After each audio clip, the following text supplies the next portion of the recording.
Welcome to the Restricted Handling Daily Intel Brief. This is what's been going on in China in the past 24 hours. The spotlight this week is Beijing, where Xi Jinping hosted Vladimir Putin for a two-day summit immediately following President Trump's visit. The optics alone are a story. Xi and Putin projecting a coordinated front while navigating their respective relationships with the U.S. The joint messaging was sharp, emphasizing a multipolar world and opposition to unilateral bullying and colonial-era domination, reinforcing China and Russia as players shaping global norms on their own terms. On the energy front, there's a subtle update from what we heard earlier. The long-delayed Power of Siberia 2 pipeline remains unresolved, beyond a general understanding on construction and routing. Still no price agreement or timeline has been set.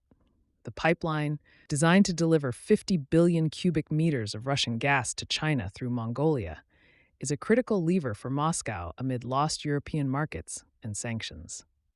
Beijing framed energy as the ballast stone of bilateral relations, keeping options flexible while maintaining leverage. Russia and China also signaled concern over U.S. strategic initiatives.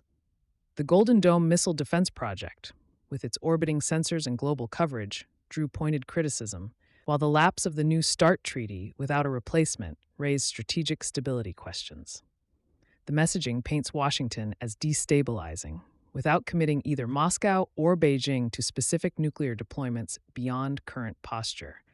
An update on yesterday's framing, emphasizing continuity in China-Russia signaling. China's economic and trade maneuvers add another layer of nuance. In a move following the Trump-Xi summit, Beijing confirmed the purchase of 200 Boeing jets and plans to extend the tariff truce while pursuing reciprocal cuts on at least $30 billion of goods. Rare earth controls remain, with selective easing on yttrium and scandium exports to the U.S. The subtle shift here is that Beijing is nudging U.S. access just enough to avoid disruption while retaining strategic leverage over critical minerals. Taiwan remains the key flashpoint.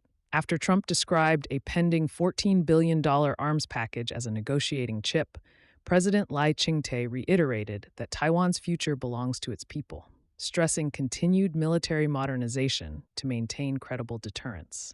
This is an update to the previous coverage, emphasizing that Taipei is reacting not only to U.S. messaging, but also to ongoing Chinese signaling across the strait. Daily PLA operations continue, with the Taiwan Ministry of Defense noting aircraft incursions and naval activity. The Liaoning Carrier Group entered the Western Pacific for live-fire training. While the scale isn't unprecedented, the timing ahead of Lai's anniversary underscores Beijing's messaging: power projection without overt escalation. Xi's diplomacy is becoming a balancing act.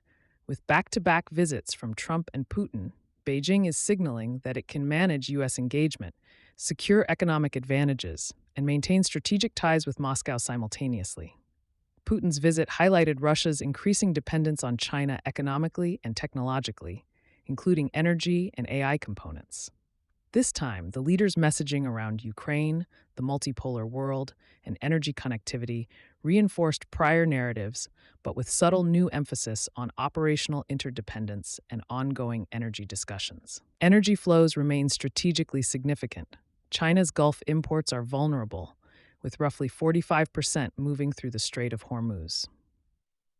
Recent departures of Chinese supertankers, carrying roughly 4 million barrels of crude, coincide with ongoing U.S.-Iran negotiations. Russia continues to supply China with oil, and pipeline talks remain critical for both nations. The update here is the emphasis on how these flows buffer Beijing from regional energy disruptions, highlighting the intersection of global energy markets and geopolitical risk. On the intelligence and domestic security side, we see China tightening control while signaling externally. European authorities arrested a married couple for allegedly obtaining military-relevant technological information for China, while domestically, fox hunt operations captured over 880 economic fugitives and recovered over 37 billion yuan. The Ministry of State Security disclosed foreign use of domestic routers for phishing campaigns targeting critical institutions. These updates show China actively managing both internal control and international influence while deterring espionage in sensitive sectors, including AI, semiconductors, and photovoltaics. Operationally, China's military training continues to have broader implications. Reports indicate that approximately 200 Russian personnel were trained in China last year, with some now deployed in Ukraine. The program focused on drones, electronic warfare, mortars, and armored infantry. This confirms ongoing tactical cooperation that complements strategic alignment, while the PLA also continues exercises in Inner Mongolia with Mongolia's army to enhance border and regional stability. Finally, Russia continues to project deterrence. Three-day nuclear drills launched May 19th involved personnel, missile launchers, aircraft, ships, and strategic assets, including Belarusian participation. This serves as a reminder of Moscow's independent operational capability while highlighting its growing reliance on Beijing for economic and technological support. A subtle update reinforcing yesterday's themes with slightly expanded context on force posture. Altogether, today we see a multi-layered strategic environment. US-China managed rivalry, Taiwan's reinforced deterrence, Russia leveraging China while signaling independence, energy flows shaping strategic leverage, and intelligence, economic, and domestic security measures adding layers of control. The Indo-Pacific surface calm hides an intricate strategic dance, with every diplomatic, economic, or military move carrying multiple meanings for allies and adversaries alike. Thank you for listening and for contributing to the growth of this community.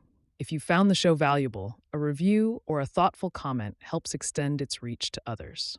For more in-depth analysis, we publish a daily intel brief on Substack, restrictedhandling.substack.com, covering Russia, China, Iran, the Middle East, and the DPRK. Take care and have a great day.